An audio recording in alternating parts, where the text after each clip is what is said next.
आज का जो डिस्कशन है वो कोई डिबेट नहीं है। ये एक्चुअली पिछली डिस्कशन का एक सीक्वल है जिसके अंदर हम स्पेसिफिकली एथियज्म को समझने की कोशिश कर रहे हैं। जो पिछली डिस्कशन थी वो मुझे एज अ व्यूअर ऐसा फील हुआ कि थोड़ी सी डिरेल हो रही थी, थोड़ी सी डिट्रैक हो रही थी। तो मैंने रिक्वेस्ट की अवैस साहब से, आफ्ताब साहब से कि मैं वॉलंटियर करना चाहता हूँ उसके अंदर एज अ सिट इन। मैं कोई यहाँ पे एज अ वो नहीं हूँ, मीडिएटर नहीं हूँ। मैं कोई बैठ के 2 मिनट अवैस साहब आपके 2 मिनट इसका ये वाला काम नहीं कर रहा मैं यहाँ पे। I am just sitting in and मैं कोशिश ये करूंगा कि अगर कॉन्वर्जेशन आगे पीछे हो रही हो तो मैं उसको एक तो रिकैलिब्रेट कर लूं और हम कोशिश करें कि डिस्कशन फोकस रहे। जो मेन चीज थी पिछली डिस्कशन में, मैं उसी को सामने रख के और फिर डिस्कशन का आगाज करूंगा कि हम ये डिस्कशन कोई इस्लाम वर्सेस एथियज्म के ऊपर नहीं है। ये डिस्कशन सिंपली एथियज्म को एक्सप्लोर करने की डिस्कशन है। तो हम कोशिश ये करेंगे कि हम रिलीजन को इस डिस्कशन से बाहर रखें और हम सिर्फ स्ट्रिक्टली एथियज्म के ऊपर बात करें। ग्राउंड रूल्स बहुत ही सिंपल है। अवैस साहब, आफ्ताब साहब, कोशिश करेंगे इंटरप्शन ना हो एक दूसरे की डिस्कशन के बीच में, पर्सनल ना हो डिस्कशन में, और डिसरिस्पेक्ट ना हो, ना पर्सनली किसी की हो, ना किसी रिलीजन की, ना किसी की बिलीफ की, ना फेथ की। हम कोशिश करेंगे इसको रिस्पेक्टफुली जनरली एथिज्म को समझने की कोशिश करें। चलेंगे तो डिस्कशन का आगाज करते हैं और मैं चाहूंगा कि डिस्कशन हम यहाँ से स्टार्ट करें कि जो पिछली जो एपिसोड रिकॉर्ड हुई थी आफ्ताब साहब और अवैस साहब आप दोनों के बीच में, उसमें से मैं चाहूंगा कि आफ्ताब साहब अगर उस पूरी पूरी एपिसोड के अंदर से कोई ऐसी चीज जो समझते हैं कि प्रॉपरली रिस्पॉन्ड नहीं हुई, एड्रेस नहीं हुई, कंक्लूड नहीं हो पाई सही से, तो मैं पहले ये चाहूंगा कि उस डिस्कशन को रैप अप कर लें। तो उसको पहले अगर आफ्ताब साहब आप कर दें, फिर हम उसको वहां से डिस्कशन को आगे बढ़ाएंगे। जी आफ्ताब साहब, फ्लोर इज योर्स। नहीं, कुछ खास नहीं है। आई मीन ऑब्वियसली जो टॉपिक्स मैंने पहले भी लिख के रखे थे, क्वेश्चंस अवेश से मैं पूछ रहा था, आई थिंक उसी को कंटिन्यू करेंगे। लेकिन एक चीज मैं क्लियर करता चलूं, क्योंकि जब मैंने बाद में वो कॉन्वर्सेशन सुनी थी और even during the conversation Avesh ने एक पॉइंट रेज किया था जब हम मोरालिटी पे बात कर रहे थे। मैंने उनसे एथियज्म की मोरालिटी या नॉन बिलीवर्स की मोरालिटी का पूछा था, तो उन्होंने मुझे एक एग्जाम्पल दी थी कि पाकिस्तान में जहाँ पे मेजॉरिटी लोग बिलीवर्स हैं, मज़हब में, खुदा में यकीन रखते हैं, वहाँ पे एक औरत एक शहर से दूसरे शहर में सफ़र नहीं कर सकती। और फिनलैंड की उन्होंने एग्जांपल दी कि जहाँ पे मेजॉरिटी एथियस्ट की है, वहाँ से आसान है उनके लिए। So I looked up the facts, उस वक्त मुझे नहीं थी, but Finland is not majority atheist. Basically overwhelming majority of Finland are still God believing people. वहाँ आई थिंक मैं अभी भी देख रहा था अबाउट 25 से 30% लोग हैं जो अपने आप को आइडेंटिफाई करते हैं as you know, जब ये इस किस्म के सर्वेज होते हैं, so like what religion you belong to and then they check none, they don't belong to, तो वो सबको एक ही एथियस्ट कैटेगरी में डाल देते हैं। उसमें भी बहुत सारे बिलीवर्स होंगे, बट चले वो सब भी गिन लें तो स्टिल जो आपकी एग्जांपल है किसी भी एथियस्ट सोसाइटी की, वो अभी भी लाइक इवन जिसको आप रेफरेंस कर रहे थे, तो वो भी आई थॉट क्या करेक्ट दैट फैक्ट कि वहां पे भी मेजॉरिटी बिलीवर्स हैं। So that's one thing I wanted to correct.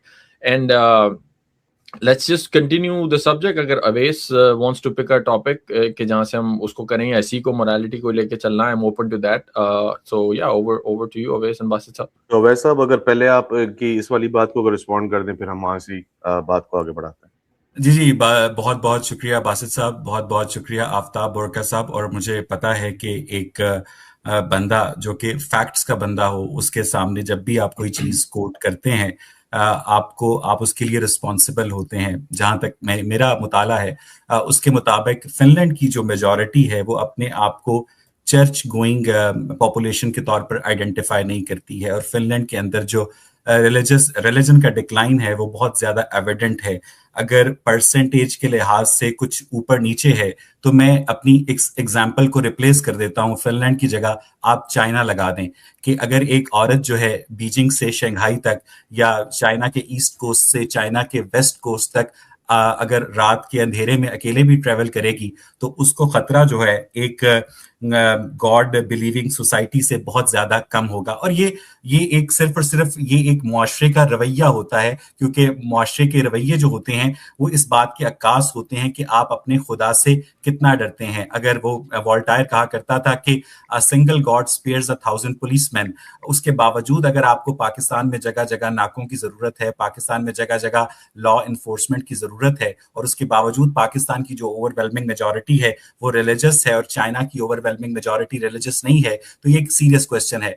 अब जहां तक आपने बासित साहब गुफ्तगू का आगाज किया, मैं उससे थोड़ा बहुत अदब से इख्तलाफ करना चाहूंगा। आपने ये कहा कि हम किसी भी रिलीजन को डिस्कस नहीं करेंगे, हम सिर्फ और सिर्फ एथियज्म का मुकदमा समझेंगे। हालांकि रिलीजन को डिस्कस किए बगैर एथियज्म का मुकदमा समझना नामुमकिन है, क्योंकि जो एथियज्म है वो बजाते खुद कुछ इंडिपेंडेंट आइडियोलॉजी नहीं है।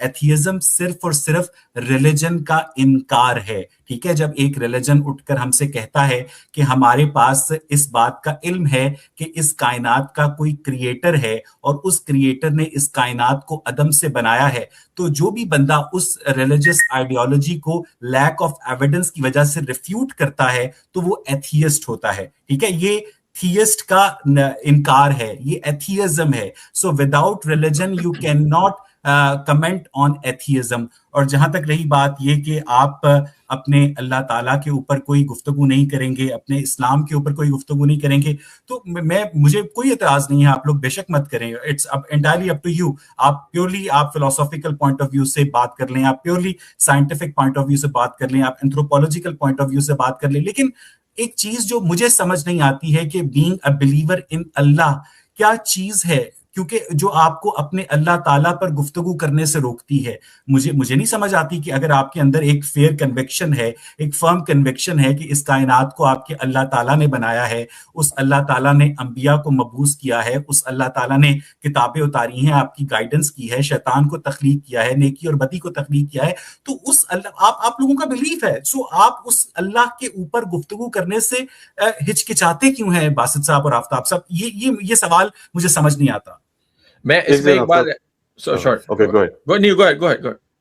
नहीं, आई थिंक आप मेरी बात को गलत समझे वैसा। मैं ये नहीं बोल रहा कि हम कोई कतरा रहे हैं इस बारे में। बात ये है कि हर जो सिटिंग होती है ना उसका एक मिजाज होता है। अब आपकी अभी जिससे पहले बहुत सारे उलमा के साथ डिस्कशन हुई है वो इसी मिजाज में हुई है, राइट? कि आप एथियज्म की तरफ थे, वो इस्लाम को डिफेंड कर। ये वाली जो हमारी सिटिंग है उसका ये वही नहीं है, मिजाज ही नहीं है इसका। हम इसमें जेन्युइनली समझने की ये कोशिश कर रहे हैं, आइडियोलॉजी समझने की कोशिश कर रहे हैं कि एथियज्म किधर स्टैंड कर रहा है, उसकी फिलॉसफी क्या है, उसकी फाउंडेशन क्या है, हम ये समझने की कोशिश कर रहे हैं। तो ये ऐसा नहीं कि मैं या आफ्ताब साहब बात करना नहीं चाहते या हम कतरा रहे हैं उससे, ये हमारा वो नहीं है, टॉपिक नहीं है जी। And also Basit साहब, I also don't mind talking about it, but if we understand where it all started, ये सारा स्टार्ट हुआ था जब मैंने एक वीडियो बनाई थी जिस पर अवैस साहब से मेरी बात हुई और रिस्पोंडेंट बैक एंड फोर्थ हुआ। मेरी ऑब्जर्वेशन ये है, मैं गलत हो सकता हूँ, मैं जितना भी आजकल ये कंटेंट देख रहा हूँ सोशल मीडिया पे, स्पेशली पिछले 2-3 सालों में, ये एथिज्म की एक नई जो हवा चली है, I am sorry, I might offend a lot of people, but I feel like एक नया ट्रेंड है कि जिसमें मजहब पे तनकीद करना, और सिर्फ इस्लाम की बात नहीं है, तमाम मज़ाहिब को और गॉड पे जो एक वो है, रोजाना हम ये अदालतें देखते हैं कि कोई ना कोई इंडिविजुअल, एक बंदा, आम सा बंदा जो अपने मजहब को एक कॉर्नर हुआ होता है मुख्तलिफ एथियस्ट से, और वो अपने मजहब को डिफेंड कर रहा होता है। लेकिन सारे मामले में एटलीस्ट मैंने नहीं देखा कि जिस कटेरे में आप मजहबी लोगों को रखते हैं, कभी उस कटेरे में आप खुद भी आए। मजहब पे तो आप रोज तनकीद करते हैं और बात करेंगे, और इस पे भी होगी आई एम श्योर, लेकिन उस कटेरे में एक दिन आप भी बैठे और जिस यार्ड स्टिक को लेके आप मजहब को या खुदा की एग्जिस्टेंस को जज करते हैं, जरा उसी यार्ड स्टिक को आज अपने आप ऊपर भी आप लगाएं, और हम देखते हैं कि आप कहां पे खड़े हैं, आपकी वैल्यूज कहां हैं, आपके कौन से चौपड़े में खोलने हैं, आपके कौन कौन से जो नबिया पैगंबर हैं उनको जरा उनकी हम पर्सनालिटी देखें कि वो क्या करते हैं। तो वो मेरा पूरा मकसद है। एंड अगेन, मैंने अब तक यही देखा है कि वो कोई भी चीज कोहेरेंट या कोई ऑर्गेनाइज तरीके से सामने नहीं आती। Again, I could be wrong. मैंने जितने भी, आज मेरी एक डिस्कशन हुई थी एक साहब से, मेरा पहला ही सवाल उनसे ये था कि आप एथियस्ट हैं या नहीं, and he is like I am a skeptic. I am like what does that even mean, right? And he is के मैं खुदा पे I'm open to believe in God, but then he had all the same, like, you know, line of questioning that every Islam, like, make up your mind whether you believe in God or you don't. आप मतलब जिस उम्र में भी ठीक है, आप ये जवानी में जो भी बंदा वो करे, अगर बंदा 50 साल का 60 साल का होके, मैं नहीं कह रहा हूँ उनकी बेइज्जती, मैं नहीं कह रहा हूँ कि अब आप आखिरी दम तक इस सवाल को ढूंढते रहेंगे कि मैं खुदा में यकीन करता हूँ या नहीं रखता हूँ, तो there's no virtue in it, in being skeptical all your life. At some point you have to make up your mind whether you believe it or you don't believe in it. So that's my thing is कि आप अगर कोई चीज को देखें, to me everything in this world is relative. अगर मैं ये कहता हूं कि अवैस साहब झूठे हैं, अगर फर्ज करें मैं कहता हूं, वैसे तो नहीं है, लेकिन अगर अवैस साहब झूठे हैं, इसका मतलब है कि कोई सच्चा है जिसके साथ मैं इनको कंपेयर कर रहा हूं, राइट? मैं हवा में तो किसी पर तनकीद नहीं कर सकता ना। अगर आप खुदा की एग्जिस्टेंस पे जिस यार्ड स्टिक पे आप उसको अटैक करते हैं, तो जरा फिर आप हमें भी तो बताइए ना कि उस यार्ड स्टिक के आपके जो बिलीफ हैं उस पे आप पूरे उतरते हैं नहीं। तो बेसिकली टू आंसर अवैस's a point, that's what I think we were doing and we should be doing in this discussion. चले मैं इसको थोड़ा आसान भी करने की कोशिश करता हूँ। वैसा अब मैं आपकी बात समझ रहा हूँ, क्योंकि बात ये है ना कि अभी तक आपकी जब भी लोगों से डिस्कशन हुई है ना, तो वो एक ही पैटर्न पे हुई है, ठीक है? ये थोड़ा सा डिफरेंट पैटर्न है, शायद इस वजह से आप थोड़ा सा शायद समझ नहीं पा रहे। मैं थोड़ी सी आपके लिए आसानी करता हूँ इसमें। सवाल सिंपल सवाल मैं आपके सामने रखता हूँ, एथियज्म एग्जैक्टली है क्या? एथियज्म रिलीजन का इनकार है। ठीक है, रिलीजन का इनकार। अब उसकी आप इसकी कोई पीछे कोई, अब जैसे हम पिछली भी उसमें बात हुई थी मोरालिटी के ऊपर, उसमें कोई मोरालिटी, यानी कि आप चले रिलीजन का आपने इनकार कर दिया, अब आप बाकी अपनी सारी बेसिस कहाँ से ले रहे हैं? बासित साहब, मुझे नहीं लगता कि आपको ये बात जो है किसी फर्जी खुदा को बताने की जरूरत है कि आपने दवाइयों में मिलावट नहीं करनी है, आपने किसी का माल चोरी नहीं करना है, आपने किसी को कत्ल नहीं करना है। चाइना के अंदर जो करोड़ों लोग जो हैं एक मॉरल लाइफ बसर करते हैं, वो अपनी मॉरल वैल्यूज कहाँ से डराइव करते हैं? ये आपके लिए एक फूड फॉर थॉट है। और आफ्ताब साहब ने कहा कि ये जो नई एथियज्म की हवा चली है, तो मैं आफ्ताब भाई एक बहुत पढ़े लिखे आदमी हैं, शायद वो इस हवाले से कह रहे हों कि सोशल मीडिया के ऊपर एथियज्म जो है वो इस तरह से डिस्कस होना शुरू हुआ है। हालांकि आज से 2400 साल पहले जो सोक्रेटिस है वो ग्रीक गॉड्स का इनकार करके हेमलॉक जहर का प्याला पी चुका है। आज से 1000 साल पहले अरब वर्ल्ड के अंदर अबुल अला मोर्रा नाम का एक नाबीना जो एथियस्ट था, जो कि मुस्लिम बैकग्राउंड से ताल्लुक रखता था, वो बहुत पहले एथियज्म के ऊपर बात कर चुका है। भगत सिंह जो है वो किताब लिख चुका है why I am an atheist. तो एथियज्म जो है कोई नई आइडियोलॉजी नहीं है। और उसके अलावा आफ्ताब साहब ने बहुत ही सिंपलिस्टिक तरीके से इस मामले को अप्रोच किया और उन्होंने कहा कि भाई दो ही पॉसिबिलिटीज हैं, either you believe in God और आइदर यू डोंट, ठीक है, लेकिन आपका जो रेफरेंस पॉइंट है वो गॉड ही रहेगा। तो अगर मैं यहाँ गॉड को कैप्टन प्लैनेट से रिप्लेस कर दूं कि इस यूनिवर्स को एक कैप्टन प्लैनेट ने तख्लीक किया है and either you believe in captain planet और आइदर यू डोंट, तो फिर आफ्ताब साहब इसके ऊपर क्या रिस्पॉन्ड करेंगे? और एक सीजन है यंग शेल्डन, उसके अंदर एक पादरी जो है चर्च में खड़ा होकर कहता है कि there are only two possibilities, either God exist और either God does not, and I like those odds, यानी 50-50% पॉसिबिलिटी है। तो उस पे यंग शेल्डन अपना हाथ खड़ा करके कहता है कि father, according to your own analogy, when I go home I might find $50 million under my bed or I might not. In what world this is 50-50? You are mixing possibility with probability. हम atheist का मुकदमा सिर्फ और सिर्फ ये है कि आप जिस भी रिलीजियस बैकग्राउंड से ताल्लुक रखते हैं, चाहे आप हिंदू हैं, क्रिश्चियन हैं, ज्यू हैं, मुस्लिम हैं, आप एक दावा लेकर आए हैं। आपका दावा है कि आपके पास एक सुपर नेचुरल क्रिएटर है जिसने इस यूनिवर्स को आउट ऑफ नथिंग क्रिएट किया है। तो उस दावे को साबित करना आपकी जिम्मेदारी है। एथियज्म सिर्फ और सिर्फ मैं तो मुसलमान होना चाहता हूं, मैं तो कौन नहीं चाहता कि एक हमेशा की इटर्नल लाइफ जिए? कौन नहीं चाहता कि वो एक ऑर्जी बर्पा करे, वहां पर शराब की नहरें हों, एक इटर्नल लाइफ, वो कौन नहीं चाहता? अगर मुझे पता हो कि आप दोनों ठीक हैं, एक इटर्नल लाइफ एग्जिस्ट करती है, तो मैं पागल हूंगा ना जो मैं इटर्नल लाइफ का इनकार कर रहा हूंगा। तो मेरा सवाल सिर्फ और सिर्फ ये है आफ्ताब साहब और आप दोनों से ये है कि आप लोग जिस रिलीजियस आइडियोलॉजी के प्रोपोनेंट हैं, जिसे अपनी जाती जिंदगी में प्रैक्टिस करते हैं, जब हम उस रिलीजियस आइडियोलॉजी का आप लोगों से एविडेंस मांगते हैं, तो आप लोग कहते हैं कि नहीं भाई अपने एथियज्म को डिफेंड करो। मैं तो आप लोगों की तरह रिलीजियस होना चाहता हूं। ठीक है, और मैं आफ्ताब साहब, मैं चाहूंगा कि आप इसको प्लीज सवाल कीजिएगा। मैंने जो पहला सवाल आपसे किया था, एथीज्म क्या है, आपने कहा एथीज्म मजहब का इनकार है। उसके आगे जो अगली बात आती है वो सवाल ये है कि खुदा का आपका क्या कॉन्सेप्ट है। आप कहते हैं खुदा है ही नहीं, या खुदा, या हमारे पास इनफ एविडेंस नहीं है। ये मेरा सवाल है। आफ्ताब साहब प्लीज अपना आप इस इधर से जोड़ लीजिएगा। थैंक यू बासित भाई, मुझे बहुत अच्छा लगा कि आपने जो मैं पूछना चाह रहा था एग्जैक्टली उसको सम अप कर दिया। जी, तो ये सवाल मुझसे या अवैस से है? नहीं, मैं चाह रहा हूं कि अगर आपका कोई सवाल है तो आप इसके साथ जोड़ लें। मेरा ये सवाल है आफ्ताब साहब कि आप जिस अल्लाह ताला के ऊपर ईमान रखते हैं, जो आपके नजदीक इस कायनात का क्रिएटर है, इत्तेफाक से आप एक मुसलमान घराने में पैदा हुए और आपने सारे मजाहिब को, सारी आइडियोलॉजीज को, एथियज्म को परखने के बाद आपको पता चला कि इत्तेफाक से वही मजहब दुरुस्त है जिसमें मैं ये पैदा हुआ हूं। ये बहुत ज्यादा कोइंसिडेंट है। मैं तंज नहीं कर रहा हूं, मैं एक्चुअली समझने की कोशिश कर रहा हूं। आफ्ताब बोरका जो है वो एक मुसलमान घराने में पैदा होता है, एक क्रिटिकल नजर रखता है, और उसको वो क्रिटिकल नजर रखने के बाद पता चलता है कि मुझे लगता है कि बकिया रिलीजन्स को आप प्रैक्टिस नहीं करते हैं। तो किस चीज ने आपको कन्विंस किया कि आप जिस अल्लाह ताला को इस कायनात का खालिक मानते हैं, वो इस कायनात की खलकत से पहले कहां पर मौजूद था? क्योंकि ये कायनात जो है ये तो 13 अरब 80 करोड़ साल पहले बनी है। मैं जो फंडामेंटल क्वेश्चन है, मैं उसी पे बात कर रहा हूं। Exist without time and space. अब यही जो पॉइंट है ना, जो पहला मेरा बुनियादी जो वीडियो बनाने का कॉन्सेप्ट था, यही था कि जब हम एग्जिस्टेंस ऑफ गॉड की, वेदर गॉड एग्जिस्ट और not, which are the two tribes. एक ट्राइब ये कहता है कि हम रिलीजन गॉड में बिलीव रखते हैं, एक एथियस्ट या जो भी उनका ट्राइब वो कहता है गॉड नाम की कोई चीज ही नहीं है, बिकॉज फला फला हमारी यार्डस्टिक मैच नहीं होती।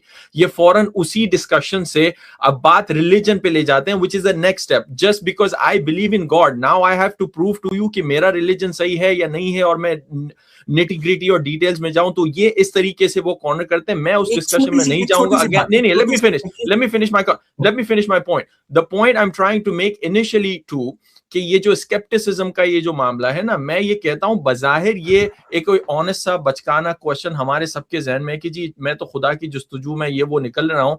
what you are actually doing, and I'm not saying कि अवेस ये इंटेंशन रख के कर रहे हैं, लेकिन ये कलेक्टिव जो ये क्यूरियोसिटी और खासकर गॉड की एग्जिस्टेंस को ना सिर्फ क्वेश्चन करना, बल्कि there is a coordinated effort to remove God out of society, जो हमने पिछले कई सालों में देखा है। ये सिर्फ डिस्कशन की हद तक नहीं रहता बासित साहब, अवेद साहब। जब आप वाकई में सोसाइटी से गॉड को निकालते हैं तो फिर इंसान खुदा बनेगा। ऐसा नहीं हो सकता कि खुदा का जब आप खिला क्रिएट कर देंगे, जो हमने बहुत सारी सेक्युलर सोसाइटीज में, और मैं बार बार स्टॉलिन की और वो सारी मिसालें देता हूं कि आपने इस ख्वाब को रियलाइज करने के लिए जितने लोगों का कत्ल किया है, वो तो मैं आपका मुकदमा पूरा मान भी लूं, दुनिया का कोई भी मजहब आप उठा के देख लें, उसकी वर्स से वर्स एग्जाम्पल आप उठा के देख लें, अपनी गॉड वाली सोसाइटी को एग्जिस्ट एस्टेब्लिश कराने के लिए उसने कोई उस मतलब इतने बंदे सोचे भी नहीं होंगे जितने स्टॉलिन ने गॉडलेस सोसाइटी क्रिएट करने के लिए मारे हैं।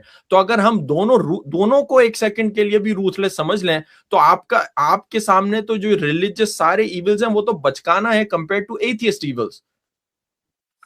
अभी एक सेकंड के लिए स्टेप बैक करते हैं, एक सेकंड के लिए स्टेप बैक करते हैं वैसा, एक सेकंड। अगेन ये फिर से डिस्कशन जो है वो एथियज्म वर्सेस इस्लाम पे चली गई। मैं फिर से जरा सा स्टेप बैक करना चाहूंगा और मैं ये आपसे पूछना चाहूंगा कि खुदा का जो मैंने जो पहले सवाल किया कि खुदा को आप मानते हैं या आप ये कहते हैं हमारे पास इनफ एविडेंस? ये मुझसे पूछ रहे हैं? आपसे पूछ रहा हूँ।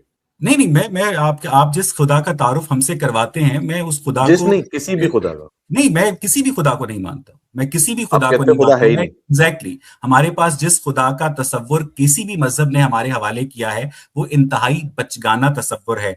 और आफ्ताब बोरका साहब में उनकी हमारे पंजाबी में कहते हैं कि चोरी पावे कख दी होए, चोरी पावे लख दी होए, चोरी चोरी होती है। यानी 1 रुपए की चोरी भी चोरी होती है और लाख रुपए की चोरी भी चोरी होती है। अगर स्टॉलन ने लाखों बंदे मारे हैं रिलीजियस एथियज्म को प्रमोट करने के लिए, तो मैं आफ्ताब साहब को करेक्ट करना चाहूंगा कि जोसेफ स्टॉलिन ने जो लाखों बंदे मारे थे वो उसने कम्युनिज्म को प्रमोट करने के लिए मारे थे, वो उसने एथियज्म को प्रमोट करने के लिए नहीं मारे थे। जो एथियज्म था वो कम्युनिज्म का साथी था, वो मेन उनकी आइडियोलॉजी नहीं थी। वो एक सोशलिस्ट वर्ल्ड जो था वो कैपिटलिस्ट वर्ल्ड के साथ आइडियोलॉजिकली वॉरफेयर पर था, उनको कॉन्सेंट्रेशन कैंप्स में भेजा। क्या जो एडोल्फ हिटलर है वो एक क्रिश्चियन बैकग्राउंड से ताल्लुक रखने के बावजूद एथियस्ट था? उसने एक जर्मन क्रिश्चियन होते हुए जो ज्यूज को मारा, उसके बारे में आप क्या कहेंगे? The goal is to create a godless society. Let me complete, sir. आप लोग, मुझे नहीं समझ आ रही कि बार बार आप अपने रिलीजन के ऊपर बात करने से क्यों कतराते हैं, घबराते हैं, हिचकिचाते हैं। क्योंकि मैं आपको एक छोटी सी एग्जांपल देना चाहता हूं यहाँ पर, और वो रिलीजन के अंदर से है कि पैगंबर इस्लाम ने अपनी वफात से 2-3 साल पहले ईरान के बादशाह खुसरू परवेज को खत लिखा कि आपको हम इस्लाम की दावत देते हैं। उन्होंने हिराक्लियस को भी खत लिखा कि हम आपको इस्लाम की दावत देते हैं। ठीक है, तो वो बेजेंटीन जो एम्परर था उसने भी रिजेक्ट कर दी, हिराक्लियस ने भी, उसके अलावा जो खुसरू था उसने भी रिजेक्ट कर दी। तो यानी पैगंबर इस्लाम के अल्फाज में वो तासीर नहीं थी जो हजरत साद बिन अबी वक्कास की तलवार में थी। जब मुस्लिम अफवाज ने हजरत उमर फारूक के दौर में ईरान के ऊपर हमला किया, ईरानियों का कत्ल किया, खून बहाया, तो उसके बाद ईरान के अंदर लोगों ने जरतुश्त मजहब को छोड़कर इस्लाम को कबूल करना शुरू किया। मुसलमानों ने पैगंबर की वफात के बाद लिबिया के ऊपर हमला किया, मिस्र के ऊपर हमला किया, स्पेन के ऊपर हमला किया, सिंध के ऊपर हमला किया, सेंट्रल एशिया के ऊपर हमला किया, टर्की के ऊपर हमला किया, सीरिया के ऊपर हमला किया। तलवार की वजह से इन सारे रीजन्स के अंदर जो है वो रिलीजन किया। अगर आप लोगों के अल्फाज में, अगर आप लोगों की दावत में, अगर आप लोगों के कॉन्सेप्ट ऑफ गॉड के अंदर इतनी अपील होती तो फिर आप लोगों को तलवार उठाने की जरूरत पेश ना आती। ये हो गया हिस्टोरिकल पर्सपेक्टिव। लेकिन मेरा जो सवाल है आफ्ताब साहब से, वो मैं सिर्फ एक लाइन में समाप्त करूंगा, और आई वुड मैं एक्सपेक्ट करूंगा कि वो स्पेसिफिकली उस क्वेश्चन को एड्रेस करें कि आफ्ताब बोरका के माइंड में गॉड और अल्लाह दो सेपरेट एंटिटीज हैं या इंटरचेंजेबल एंटिटीज हैं? जब वो किसी एथियस्ट के सामने गुफ्तगू करते हैं तो वो गॉड के ऊपर गुफ्तगू करते हैं, लेकिन वो अपनी पर्सनल प्रैक्टिस में अल्लाह ताला के ऊपर बिलीव करते हैं। तो जब आपके अपने जहन में गॉड और अल्लाह जो है एक ही एंटिटी है, तो हमारे सामने आप उस अल्लाह के वजूद पर बात करने से हिचकिचाते क्यों है? पहला सवाल। और इसी का जो जुज़्बे है कि आप लोगों का जो क्रिएटर है, बकिया तो सारी हिस्टोरिकल पर्सपेक्टिव है, स्टॉलिन के बारे में, हिटलर के बारे में, हजरत साद बिन अबी वक्कास के बारे में। जो चीज मुझे समझ नहीं आती, एक्चुअली समझ नहीं आती है कि आप लोगों के जहन में जो अल्लाह है, जो गॉड है, जो भी क्रिएटर है, वो इस यूनिवर्स की क्रिएशन से पहले था कहां? अब मैं आपके सवाल के जवाब देता हूं। पहली बात ये अवैस के अल्लाह का या गॉड का जो कॉन्सेप्ट या जो बिलीफ मेरे जहन में है, first of all as an atheist who absolutely believes कि कोई गॉड एग्जिस्ट नहीं करता, व्हाई आर यू कंसर्न कि मेरे जहन में मैं उसको अल्लाह के नाम से पुकारता हूं या गॉड के नाम से पुकारता हूं? मेरा तो मुकदमा ये है कि मैं एक एज अ बिलीवर, मेरा एक वर्ल्ड व्यू है और आप एक ऐसा नॉन बिलीवर, आपका एक वर्ल्ड व्यू है। मेरा मानना यह है कि मैं अगर ऐसी दुनिया बसाने में मदद करता हूं या एक ऐसी दुनिया में बस जाता हूं जहां पर गॉड नाम की कोई चीज नहीं है, it's a purposeless, it's a directionless society. मेरे ये सिर्फ मॉरल हाई ग्राउंड लेने के लिए बात नहीं कर रहा, एक तो सच्चाई पे बेस्ड है, मेरा एक ट्रूथ है। हर जैसे कि हजारों सालों की हिस्ट्री में बिलियंस ऑफ ह्यूमन बींग्स ने इस बात पे यकीन किया है, या तो अगर आपकी बात मान ली जाए तो मुख्तलिफ औकात में मुख्तलिफ कल्चर जिन्होंने अपने अपने हिसाब से गॉड की एग्जिस्टेंस को रिकग्नाइज किया है, उसको एक्सप्लेन करने की कोशिश की है। आपके एक सिंपल टेस्ट की वजह से वो सारे के सारे जो है वो जाहिल अक़वामें थी या जाहिल लोग थे जिनको पता ही नहीं था कि खुदा क्या चीज होती है। और अवैस साहब या आपके ग्रुप ने जो भी कुछ 2-4 हमें चीजें बताई हैं वो हम उसको मान लें और उसको रिजेक्ट कर दें, तो सबसे पहली बात तो मेरा ये सिर्फ डिस्कशन की हद तक बिलीफ नहीं है। I firmly not only believe in that but I also believe कि जिस मकसद को आप रियलाइज करना चाहते हैं जिसमें गॉड ना हो, वो एक पर्पसलेस डायरेक्शनलेस सोसाइटी होगी जिसमें आप किसी चीज से ग्राउंडेड ही नहीं हो सकते। उसमें तो ये होगा कि सोसाइटी एक दिन ये बिलीव करेगी, दूसरे दिन ये बिलीव करेगी, I like this, I dislike this, it's all about pleasure. I don't want to be a part of this society where you are not grounded into this one central figure which everybody holds true, and your divine morality and the law and order is connected to that central figure. Aftab साहब, बहुत बहुत अच्छी बात की आपने, और आपने ये कहा कि जो एथियस्ट्स हैं वो एक गॉडलेस सोसाइटी बनाना चाहते हैं, एक पर्पसलेस सोसाइटी बनाना चाहते हैं। आफ्ताब साहब, बीइंग अ मुस्लिम, आप अल्लाह ताला पर यकीन रखते हैं, क्रिश्चियंस जो हैं वो गॉड पर यकीन रखते हैं, ज्यूज जो हैं वो यहोवा के ऊपर यकीन रखते हैं। क्या क्रिश्चियंस का, मुस्लिम्स का और ज्यूज का, जो कि तीनों एक गॉड फियरिंग सोसाइटीज हैं, इनका कोई कलेक्टिव पर्पस है? You mean as believers in God? As a believer in God, क्या क्रिश्चियंस का, ज्यूज का और मुस्लिम्स का कोई शेयर्ड कलेक्टिव पर्पस है? Of course, it is a collective purpose to be answerable to their God for their acts, what they do in the world, and to be a good citizen in the world, and to be a good human being. तो That's the basic.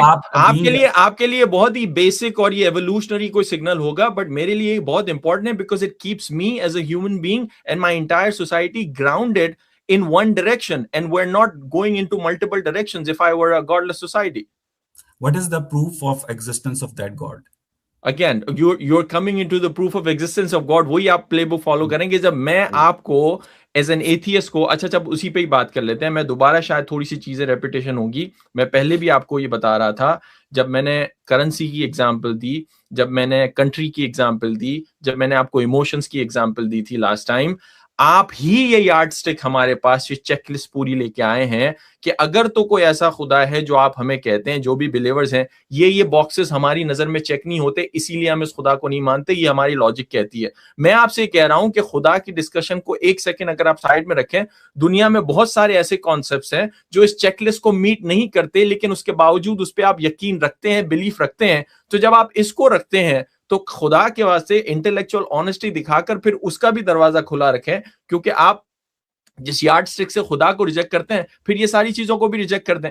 जो example मैंने आपको दी थी। आफ्ताब बुरका साहब, मैंने आपसे सिर्फ और सिर्फ ये पूछा, आपने ये कहा कि जो ज्यूज हैं, जो मुस्लिम्स हैं, जो क्रिश्चियंस हैं, उनका एक शेयर्ड पर्पस ये है कि वो अपने अपने गॉड को आंसरेबल हैं। मुसलमान जिस अपने अल्लाह को आंसरेबल हैं, वो अपने कुरान में कहता है कि यहूद नसारा तुम्हारे दोस्त नहीं हो सकते हैं, जिससे ये बात साबित होती है कि मुसलमान जिस अल्लाह को आंसरेबल है वो बेसिकली पैगंबर इस्लाम के दिमाग में पाया जाने वाला ख्याल है, क्योंकि आप लोगों की गॉड ये आपकी इंटरप्रिटेशन। ये आपकी इंटरप्रिटेशन। मेरा सवाल सिर्फ ये है, मैं करेंसी पर भी बात कर लूंगा, मैं आपके नेशनलिज्म पर भी बात कर लूंगा, मैं इमोशंस पर भी बात कर लूंगा। प्लीज सिर्फ एक बात मुझे बताइएगा कि आप जिस भी गॉड पर, अल्लाह पर, क्रिएटर पर, जिस भी सुपर नेचुरल एंटिटी पर बीइंग अ बिलीवर यकीन रखते हैं, इतना फख्र करते हैं, आपकी लॉजिक आपको क्या बताती है कि वो इस यूनिवर्स की क्रिएशन से पहले अदम में कहां मौजूद था? एक सेकंड आफ्ताब साहब, एक सेकंड रिस्पॉन्ड करने से पहले मैं, ये है रिकैलिब्रेशन का मोमेंट, ठीक है? आपने सवाल ये किया कि जी खुदा के होने का जो आपने जो पहला जो आपका सवाल था, जहां पे आफ्ताब साहब ने आपको रिस्पॉन्ड किया कि जी मैं बिल्कुल, हमारे फेथ के हिसाब से हमारे साथ बहुत सारी ऐसी ज्यादतियां जिंदगी में हो जाती हैं जिसका आपको कानून के थ्रू या किसी और चीज के थ्रू जस्टिस नहीं मिलता, बट हमारा फिर भी ये ईमान होता है कि यार इसका चलो कहीं से जस्टिस नहीं मिला तो हमें अल्लाह से मिल जाएगा at the end of the day. इस बात के ऊपर वापस आ जाए, आप ये छोड़ दें कि वो खुदा को कैसे आपने प्रूव करना है, आप वापस इस बात पे आ जाए। आपने ये सवाल किया था, आपको इसका जवाब मिल गया। नहीं, और दूसरा मैं उसको भी थोड़ा एड्रेस करूं, लाइक बिकॉज आई नो बार बार वो यही क्वेश्चन करेंगे टाइम एंड स्पेस की। तो देखें, टाइम और स्पेस के टूल्स तो आपने और मैंने बनाए हैं ना, आपने और मुझसे मुराद के साइंस ने बनाए, ठीक है ना?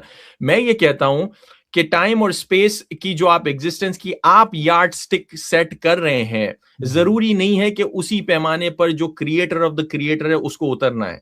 एक बात। दूसरी बात ये कि इस टाइम और स्पेस या जिस किसी भी आप उसको लेके चलते हैं, जो भी आपकी डेफिनेशन है for being truth and false और फैंटेसी बेस्ड, आप बिटकॉइन पे यकीन रखते हैं? जी, मैं यकीन रखता हूं। आपने देखा बिटकॉइन को? नहीं, वो एक डिजिटल करेंसी है। Yeah, so but can you explain? Can you show me Bitcoin or no? Does it exist? एक वैल्यू है ना, एक वैल्यू है। It's value, but have you seen it or no?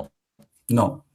But you still believe in it? Why? Yeah, because there are people जो इस currency को own करते हैं, जो लोग हैं वो इस करेंसी को ओन करते हैं। जब आप but where is that currency? Online जब बिटकॉइन खरीदते हैं तो उस वैल्यू को, जब मेरे अकाउंट में कुछ पैसे ट्रांसफर होते हैं, चाहे वो बिटकॉइन की शक्ल में ट्रांसफर हो, चाहे वो डॉलर्स की शक्ल में ट्रांसफर हो या पैसे की शक्ल में ट्रांसफर हो, जो करेंसी है वो एक ट्रस्ट है। उस करेंसी को ट्रांसफर करने के लिए आपको फिजिकल गैजेट्स चाहिए, उस करेंसी के निजाम को ओन करने के लिए आपको इंस्टीट्यूशंस चाहिए, उन इंस्टीट्यूशंस को चलाने के लिए आपको इंसान चाहिए। ठीक है, ये सारी चीजें उस पर चलती हैं। अगर हर करेंसी जो है उसी ट्रस्ट के ऊपर चलती होती तो जो अफगानियों की करेंसी है या जो ईरानियों की करेंसी है वो भी उतना ही ट्रस्ट लेकर आती जितना कि अमेरिकन डॉलर लेकर आता है। That's exactly my point. That's exactly the point I'm trying to prove. No, that's exactly the point. Let me complete, sir. मैं आपसे ये पूछ रहा हूं कि आपने कहा कि जो क्रिएटर ऑफ द क्रिएटर्स है उसको टाइम और स्पेस की जरूरत नहीं है। आफ्ताब साहब, ये तो 5th ग्रेड का बच्चा भी ये समझ सकता है इस बात को कि टाइम और स्पेस के बगैर एग्जिस्टेंस का सवाल ही पैदा नहीं होता। आप मुझे एक ऐसी एग्जांपल दें जो टाइम और स्पेस के बियॉन्ड किसी भी चीज की एग्जिस्टेंस मुमकिन है। और अगर आप जोर लगाकर टाइम और स्पेस के बियॉन्ड जो है एक सुपर नेचुरल क्रिएटर को साबित भी कर दें तो उसके गले में शनाख्ती कार्ड कौन डालेगा? वो अल्लाह है, वो भगवान है, वो खुदा है, वो जुपिटर है, वो अपोलो है। और उस क्रिएटर ने, यानी वो मेटाफिजिकल क्रिएटर है, वो इस टाइम और स्पेस के बियॉन्ड है, तो उसने इस टाइम और स्पेस को क्रिएट कैसे किया? ये वो फंडामेंटल क्वेश्चन है जिसका जवाब आपसे इसीलिए अवेश मैं आपसे इसीलिए ये सारे सवाल पूछ रहा हूं कि ये सारी जो तहमीद आपने सवालों की बांधी है कि ये सारे सवालात आपने बिटकॉइन पे अप्लाई किए हैं उस पे यकीन करने से पहले या नहीं? आपके ख्याल में बिटकॉइन जो है टाइम और स्पेस के बियॉन्ड एग्जिस्ट करता है? नहीं, मैं आपसे कहता हूं ये डेफिनेशन है मेजर करने की, देखने की, ये सारी, मैं तो छोटी सी एग्जांपल दे रहा हूं, मैं कंपेयर नहीं कर रहा हूं। बिटकॉइन टाइम और स्पेस के बियॉन्ड एग्जिस्ट नहीं, मैं आपसे कंपैरिजन गॉड का बिटकॉइन का सिर्फ इसलिए कर रहा हूं कि मैं एक छोटी एग्जांपल से आपको ये प्रूव कराना चाह रहा हूं। बिटकॉइन का कॉन्सेप्ट, करेंसी का कॉन्सेप्ट या किसी मुल्क का concept, this is all based on a belief system. You use the word of trust. I know कि आपने जानबूझ के बिलीफ का वर्ड इसमें इस्तेमाल नहीं किया, but this is all based on a belief system. Bitcoin आज से 50 साल पहले एग्जिस्ट नहीं करता था, कोई इसको देता भी नहीं, कोई समझता भी नहीं था। जब पहली मर्तबा आया तो लोग कचरे के भाव में भी उसको नहीं लेते थे। Now it's like 68,000, 50,000, 70,000, whatever the value is. What happened in the past like 10-15 years? कौन सी ऐसी फिजिकल चीज, मुझे एक चीज बता दें बिटकॉइन से रिलेटेड जिसको मैं मेजर कर सकता हूं, literally that I can apply any scientific tool available to me, to mankind, and explain with that tool क्या ऐसा पिछले 10-15 सालों में हुआ है जिसकी वजह से बिटकॉइन $1 से $1,00,000 पे पहुंच गया। Show me a physical evidence. Aftab साहब, इसका करेंसी का जो मामला है आपको बहुत अच्छी तरह पता होगा कि जब करेंसी शुरू हुई, जब करेंसी ने बार्टर ट्रेड को रिप्लेस किया, तो आपके जो एसेट्स होते थे, गोल्ड के एसेट्स होते थे, तेल के एसेट्स होते थे, उसकी बुनियाद पर करेंसी की वैल्यू का तयन होता था।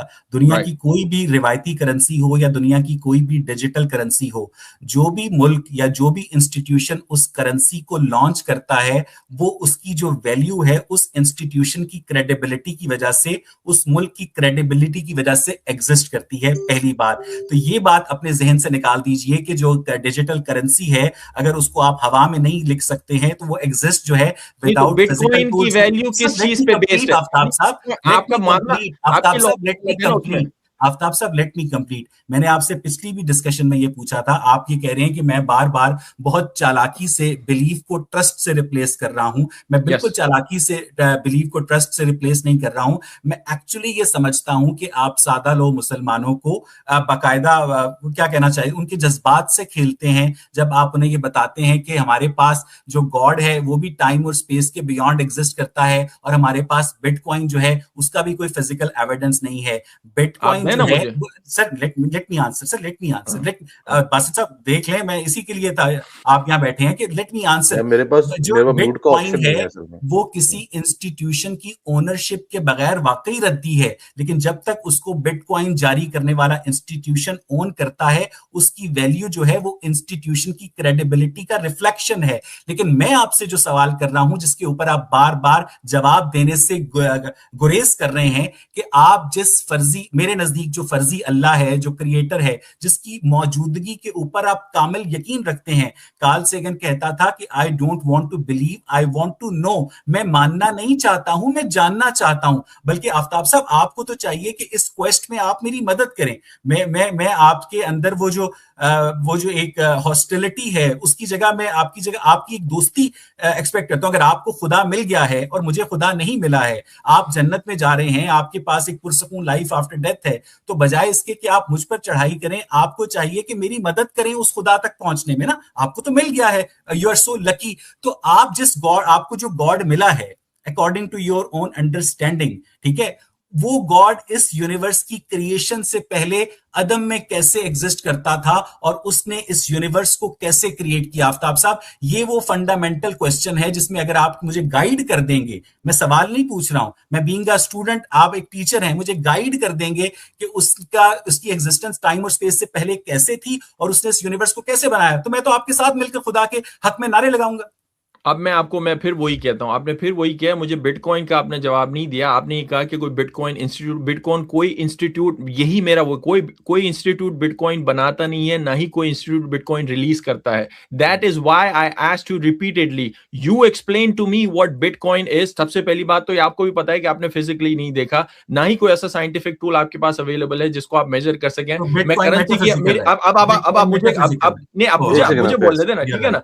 अब जब मैंने आपके सामने डॉलर लहराया था, तो यही एग्जाम्पल, ये अस्यूम करके शायद आप उसको समझ जाएंगे, लेकिन आप बार बार मुझे एग्जाम्पल दे रहे थे कि जी डॉलर तो आपके हाथ में है, आप उसको हाथ में दिखाते हैं। हालांकि मेरे नजदीक तो वो भी कागज का टुकड़ा है, लेकिन यही कॉन्सेप्ट जो है मैं आपको एक्सप्लेन करना चाह रहा था, क्योंकि अब जो कि आप बिटकॉइन के मामले में आप नहीं कर पा रहे हैं कि बिटकॉइन की तो कोई फिजिकल रिप्रेजेंटेशन भी नहीं है। The only reason Bitcoin exists is because billions and billions of people, if not many billions of people believe that this thing that we call Bitcoin will be accepted when I go to the next shop, maybe in 5 years, 10 years or whatever, and when I give this number or whatever the Bitcoin that we have created, this whole belief system, he will accept it. It's totally a belief system. It is not backed by gold. It is not backed by any minerals. It is not backed by any physical material thing in the world. It's all a freaking belief system. So if you believe in that, ये सारी तहमीद या सारी yardstick को जज किए बगैर आप उस पर यकीन रख सकते हैं, लेकिन गॉड का जब मामला आता है तो आप सारे दरवाजे खोल देते हैं। मैं आंसर करना चाहता हूं आफ्ताब साहब। मेरे घर के पास ना एक मैक्सिकन जो टैको बनाने वाला बड़ा मजे का टाको होता है, कभी कभी मैं उसको कोरोना बियर के साथ एंजॉय करता हूँ। वहां पर ना एक मशीन लगी हुई है एटीएम टाइप की, उस पर लिखा हुआ है बाय बिटकॉइन, ठीक है। आप उसके अंदर डॉलर डालते हैं, अपना कार्ड डालते हैं और आप बिटकॉइंस जो हैं वो खरीद सकते हैं। लेकिन आफ्ताब साहब, मेरी नजर से ना कभी भी कोई ऐसी मशीन नहीं गुजरी है कि ना by God, by faith, by life after death, ठीक है। तो जो बिटकॉइन है उसको ट्रेड करने के लिए, उसको एक्वायर करने के लिए आपको फिजिकल टूल्स बहरहाल दरकार होते हैं। आपको एक इंटरनेट कनेक्शन दरकार होता है, आपको एक लैपटॉप दरकार होता है, आपको एक मशीन दरकार होती है जिसकी बुनियाद से आप वो ट्रस्ट वैल्यू बाय करते हैं। और आप अभी भी मेरी बात नहीं समझ रहे। आफ्ताब साहब, मुझे आपकी नजर से कभी कोई ऐसी मशीन गुजरी है जिसमें से आप खुदा खरीद सकें, जिसमें से आप कंफ्यूज कर रहे हैं, वही बात कंफ्यूज कर रहे हैं। That's not my question. आप मुझे बात पूरी ना करने दें ना, आप मुझे बात पूरी करने दें। आप बार बार अपने बिटकॉइन को मेटाफिजिकल गॉड से कंपेयर करके पता नहीं बिटकॉइन का रुतबा ऊंचा कर रहे हैं या अपने गॉड का रुतबा कम कर रहे हैं। मुझे लगता है कि आप अपने गॉड का रुतबा कम कर रहे हैं। मैं आपसे ये पूछ रहा हूं सर, मैं आपसे ये पूछ रहा हूं कि जो लाखों, मतलब एक जो हिंदू है उसका बिटकॉइन के ऊपर बकौल, मैं आप ही के अल्फाज आपको भी यूज करता हूं कि आप खुश हो जाएं, एक जो हिंदू का बिटकॉइन के ऊपर बिलीफ है, जो एक मुस्लिम का बिटकॉइन के ऊपर बिलीफ है, एक क्रिश्चियन का जो बिटकॉइन पर बिलीफ है, वो सेम है। उस बिटकॉइन की बिलीफ की वजह से वो एक दूसरे का गला नहीं काटेगा, वो एक दूसरे को नफरत की नजर से नहीं देखेगा। लेकिन जो हिंदू का भगवान के ऊपर बिलीफ है, मुसलमान के ऊपर अल्लाह का बिलीफ है, जो क्रिश्चियन का गॉड के ऊपर बिलीफ है, वो उसकी वजह से एक दूसरे का गला भी काटेगा, नफरत भी करेगा। तो इस वजह से आप गलत कर रहे हैं बिटकॉइन को एक मेटाफिजिकल गॉड तो ये आपका एविडेंस, ये आपका सुने नहीं, एक सेकंड, नो बात तो पूरी कर लेने देना। अच्छा। मैं तो सिर्फ ये पूछ रहा हूं कि अगर बिटकॉइन एक बिलीफ सिस्टम है और क्रिएटर भी एक बिलीफ सिस्टम है, तो बिटकॉइन का बिलीफ सिस्टम यूनिफॉर्म है अक्रॉस द ग्लोब, लेकिन क्रिएटर का जो बिलीफ सिस्टम है वो यूनिफॉर्म नहीं है अक्रॉस द ग्लोब, बल्कि हर जो क्रिएटर को मानने वाला है वो अपने क्रिएटर को दुरुस्त और दूसरे के क्रिएटर को गलत कहता है। ऐसा नहीं होता कि हिंदू कहेगा कि तुम्हारी जेब में जो बिटकॉइन है वो गलत है, उसके ऊपर बिलीफ मत करो, जो मेरी जेब में बिटकॉइन है उसके ऊपर बिलीफ करो क्योंकि वो मेरी जेब में है। वो बिटकॉइन यूनिवर्सली एक्सेप्टेड है, वो चाइना के अंदर भी एक्सेप्टेड है, वो नॉर्थ कोरिया के अंदर भी एक्सेप्टेड है, वो एक गॉडलेस सोसाइटी में भी एक्सेप्टेड है, लेकिन आपका जो कॉन्सेप्ट ऑफ गॉड है वो across the globe universally accepted नहीं है। ये हो गई बिटकॉइन की एनालॉजी। अब मेरा सवाल फिर कि आपका जो गॉड है, मसला ये है अवैध साहब जब माइक हाथ में लेते हैं किसी को, उसके बाद आप आपके गॉड ने इस यूनिवर्स को क्रिएट कैसे किया, प्लीज। मैं आपकी एज अ व्यूअर आपको बता रहा हूँ, मजा नहीं आएगा ऐसे बात करने का। सुने एक सेकंड, एक तो आफ्ताब साहब मैं आपसे बोलूंगा बिटकॉइन की जो एग्जांपल है वो शायद अवैध साहब को सही से समझ नहीं आई, तो लेट्स जस्ट उसको हटा देते हैं। बिटकॉइन की एग्जांपल को मैं जल्दी से एक क्विक वो कर देता हूँ। मैंने अवैध साहब से सवाल पूछा कि एथिज्म होता क्या है। आप बार बार मुझे मेरी तरफ इशारा करते हैं कि अवैध को समझ नहीं आ रही। आप आफ्ताब साहब के साथ हैं? नहीं, मैं ये पूछ, क्योंकि ये एग्जांपल पैन आउट नहीं हो रही ना। ये एग्जांपल जो वो आपको बार बार दे रहे हैं वो आप और वो एक पेज पे नहीं आ पा रहे उस एग्जांपल को लेके। चले मैं अपने अल्फाज ठीक कर लेता हूँ कि आपको समझ आ रही है, लेकिन आप दोनों सेम पेज पे नहीं आ पा रहे उस मिसाल के ऊपर, ठीक है। तो मेरा ये है, मैंने पहले अवैध साहब से पूछा एथिज्म क्या है, उन्होंने कहा जी वो एथिज्म वो कह रहे हैं कि टोटल ये है मजहब का इनकार। ऐसा ही अवैध साहब, टोटल ये है खुदा के ऊपर, खुदा को ये जीरो मानते हैं, खुदा को मानते ही नहीं है। अब मैं ये चाहता हूं कि जो आपका जो कंसर्न था आफ्ताब साहब, यानी कि जो आपकी नियत थी इस कॉन्वर्सेशन से, अगर आप दोबारा से उसकी तरफ आते हैं। अब सवाल यहाँ पे खड़ा हुआ है, वैसे आप कह रहे हैं खुदा जैसी कोई चीज होती ही नहीं है। क्या आपके पास इस फ्रंट को डील करने के लिए कोई सवालात है? ये मेरा सवाल नहीं है। मेरा सवाल ये है कि ये जिस खुदा को, जिस क्रिएटर को मानते हैं, नहीं आप तो उनके खुदा के ऊपर जा रहे हैं ना, मैं उनके खुदा की बात नहीं कर रहा। आफ्ताब भाई जिस क्रिएटर को मानते हैं वो इस यूनिवर्स को क्रिएट करने से पहले कहाँ था और उसने इस यूनिवर्स को कैसे क्रिएट किया, ये पूछ रहा हूँ।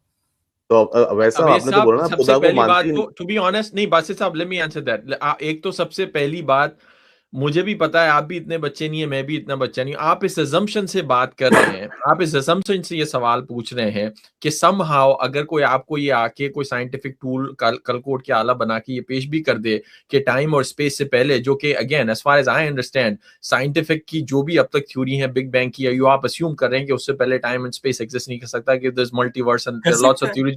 नहीं, what I am saying is scientific बहुत सारी इसमें हाइपोथेसिस भी हैं। सो मैं उस डिबेट में नहीं जा रहा। मेरा पॉइंट सुन ले पूरा, मैं क्या कह रहा हूं, फिर आप कहिएगा। मैं ये कह रहा हूं कि कल कोर्ट के कोई ऐसा आला भी आपको जो सेटिस्फाई कर दे कि कोई ऐसी सुपरनैचुरल एक्टिविटी या सुपरनैचुरल बीइंग ऐसी कोई आपको दिखा दे कि जो एग्जिस्ट करती है, तो फिर आपका गॉड को एक्सेप्ट ना करने में कोई दूसरा सवाल वो हो जाएगा। तो मैं तो उस सवाल के रैबिट होल में मैं जाना नहीं चाहता, because the main point is आप इसको सिंपलिस्टिक कर दें। मैं सिर्फ अगेन मैं सेंट्रल अपने मुकदमे पे आता हूं कि as an atheist, if it's so simple for you to reject God on this checklist that you have created, कि आप जब तक ये आपके चेक बॉक्स क्रिएट नहीं होंगे तब तक आप खुदा को सच नहीं मानेंगे।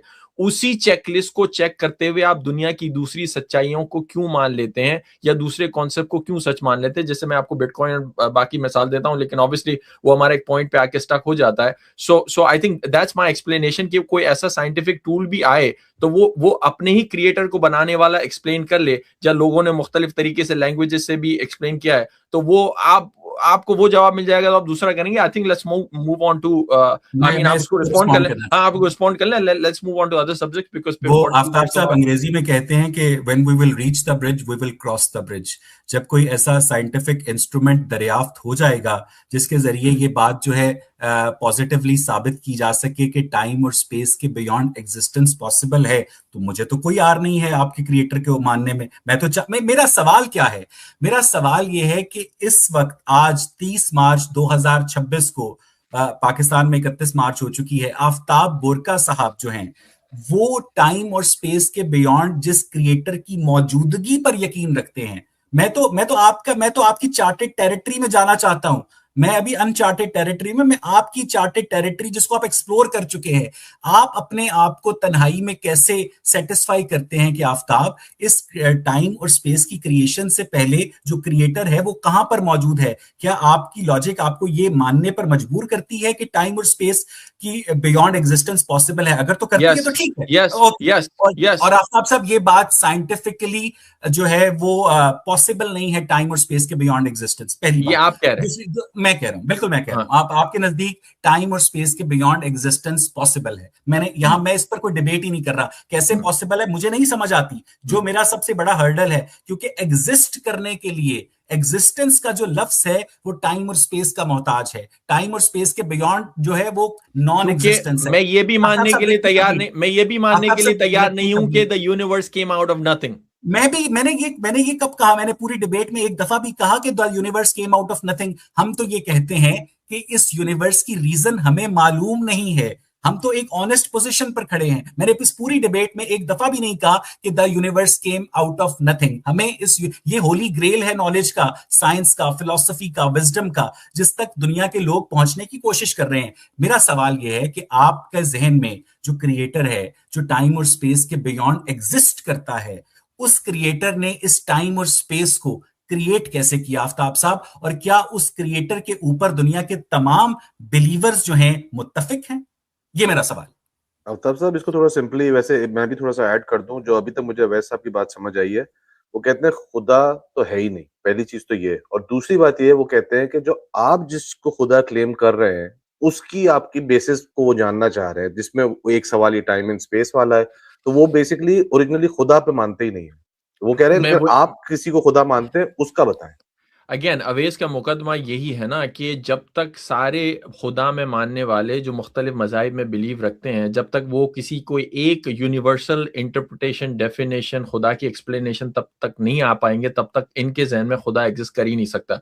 भले वो अपने अपने तरीके से आपको समझाना चाहें, भले वो अपनी अपनी ज़बानों को इस्तेमाल करके समझाना चाहें, लेकिन जब तक अवेज के मुताबिक ये सारे मुत्तफिक किसी एक यूनिवर्सल डेफिनेशन पे मुत्तफिक नहीं हो जाएंगे खुदा के, तब तक इनकी नज़र में खुदा एग्जिस्ट नहीं करता। That's not how I look at it, number one. Second thing is कि मैं खुदा को अपनी ऑल ऑनेस्टी में अगर उस पर बिलीव करता हूं, तो as a believer I am matured enough to know कि there are so many things in life that exist beyond our explanation. Again, चले आप बिटकॉइन वगैरह की एग्जांपल को ना माने, मैं अपनी खुद की कॉन्शियसनेस को जब मैं बैठता हूं तन्हाई में, मैं ये फील करता हूं कि मेरे अंदर क्या ऐसी एनर्जी है जो मेरे हाथ हिलाती है, मेरे पांव हिलाती है। और मुझे ये भी पता है कि ये भी उसकी आप डेफिनेशन पे, कॉन्शियसनेस जिसे हम कहते हैं, जो लास्ट टाइम भी मैंने आपसे सवाल पूछा था, आपकी खुद की साइंटिफिक डेफिनेशन पे आज तक कोई कॉन्शियसनेस को ना तो हमारे सामने विजुलाइज कर सका है, ना ही कोई ऐसा आला बनाया है, जैसे बुखार नापने का, हमने टेम्परेचर नापने का कोई आला बनाता है कि इसका